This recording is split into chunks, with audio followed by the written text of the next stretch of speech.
During his interview with Alex O'Connor, Richard Dawkins decided to mention the man whose name he normally does not dare to speak. People like William Craig. One Christian apologist who seems to have put the fear of God into many of my fellow atheists. My brothers and sisters and co-thinkers in the unbelieving community take him very seriously. I have no time for him. Which naturally led Alex to ask him, something you're not interested in doing, debating William Lane Craig? Or having a conversation perhaps with William Lane Craig? I have done. Dawkins claimed to have debated William Lane Craig already. I did in fact have a debate with him in Mexico, I forget when. But did he? In today's debate, we've been asked to discuss not whether God exists, but whether the universe has a purpose. The event in 2010 was a 6-person debate. If God does not exist, then the universe has no purpose. If God does exist, then the universe has a purpose. And you are about to watch the total amount of time that Dawkins spent specifically interacting with William Lane Craig. Oh, and we're also going to play the debate's opening title sequence alongside him for reasons which will become apparent very, very soon.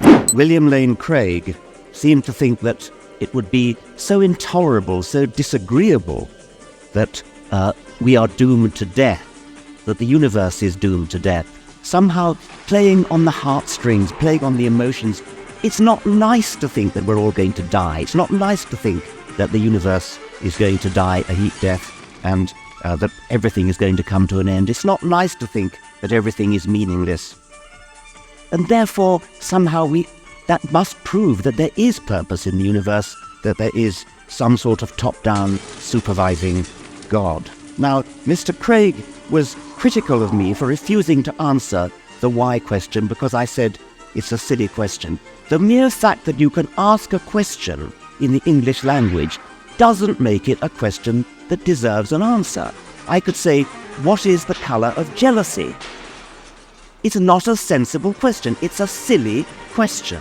And the same goes for the question of why is the universe the way it is. 1 minute and 4 seconds for Dawkins while the opening video is still going. That's right, Dawkins' responses to Craig were shorter than the opening sequence, which lasted 1 minute 17 seconds. Bienvenidos. If you're doubting, therefore, the extent to which Dawkins can claim to have already debated Craig, then listen to Craig himself recall his first ever encounter with Dawkins. What was it like when you met him in the lobby of the hotel? I know there's a story about that. Yeah, that was extraordinary.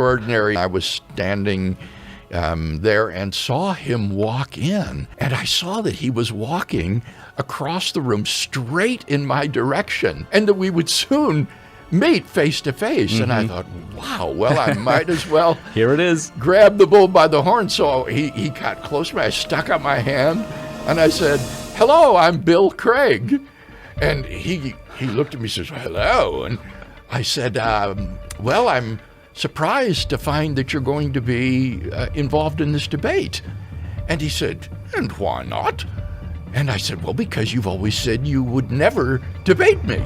And he said, I don't consider this a debate with you. The Mexicans asked me to participate, and I agreed. And at that point, he turned away, and I said, well, I hope we have a good discussion. And he said, I think that highly unlikely, and walked off. Wow. It was just icy cold. So that was my initial encounter with Richard Dawkins, and I remember it vividly because it was so extraordinary. I immediately went to my room and wrote down this conversation word for word because I didn't want to forget it. To this date, Dawkins has never disputed Craig's account of what he said to him. So, has Dawkins debated Craig already, or hasn't he? And how did he end up in that situation in the first place? The debate was originally supposed to feature 3 atheists, one of whom would be the physicist Michio Kaku. Well, Kaku came to the organizer and says, I just don't do debates. I want to back out. Get someone else. And so since Dawkins was going to be at the conference giving a paper, they said, would you stand in for Michio Kaku? And without asking, I think, who was on the other team, he said yes. And so as it turned out, he stepped into a debate with me and my colleagues, even though he had sworn he would never be on the same stage with me, never debate. For increasingly creative reasons. Yes. I'm busy. I mean, he said he wouldn't even shake my hand because I was an immoral man in his estimation. It's not every day that one atheist accuses another of cowardice for refusing to debate a Christian. It's even rarer when both are Oxford dons. Dawkins' refusal to debate William Lane Craig one-on-one in 2011 in his hometown of Oxford even made it into that well-known religious fundamentalist magazine, Private Eye. Fans of Professor Richard Dawkins fear he may be losing his grip on reality following his article on the Guardian website last week explaining why he turned down a recent invitation to debate with the American Christian philosopher William Lane Craig. Craig, he wrote, is a deplorable apologist for genocide in that he has defended God for commanding the massacre of the Canaanites as recounted in the book of Deuteronomy. Would you share a platform with him?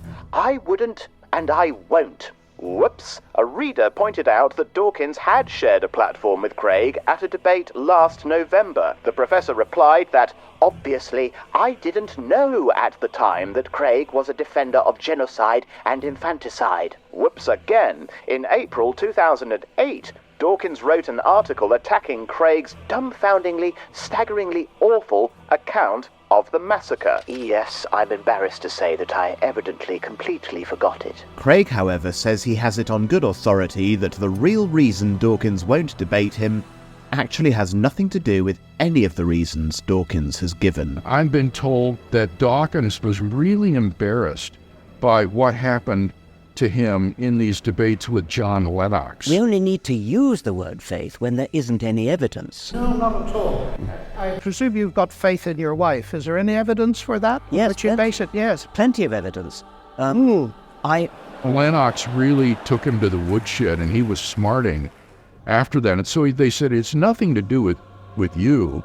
It's really more his experience with Lennox that has made him wary of getting into these situations again. The objections raised by Richard Dawkins to these theistic arguments are not even injurious, much less deadly. I think a lot of people were disappointed that the forerunner of the atheist side, Richard Dawkins, and arguably the forerunner of the Christian side, William Lane Craig, never came together to have that debate, because even if you do think that what he believes there is particularly and specifically evil, I suppose everything you've just said to me, people would probably just like to see you say that to William Lane Craig. I wrote an article in The Guardian saying it, and I did in fact have a debate with him in Mexico, I forget when.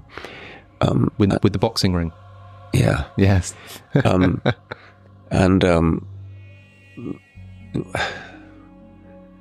I just no desire to I don't respect him.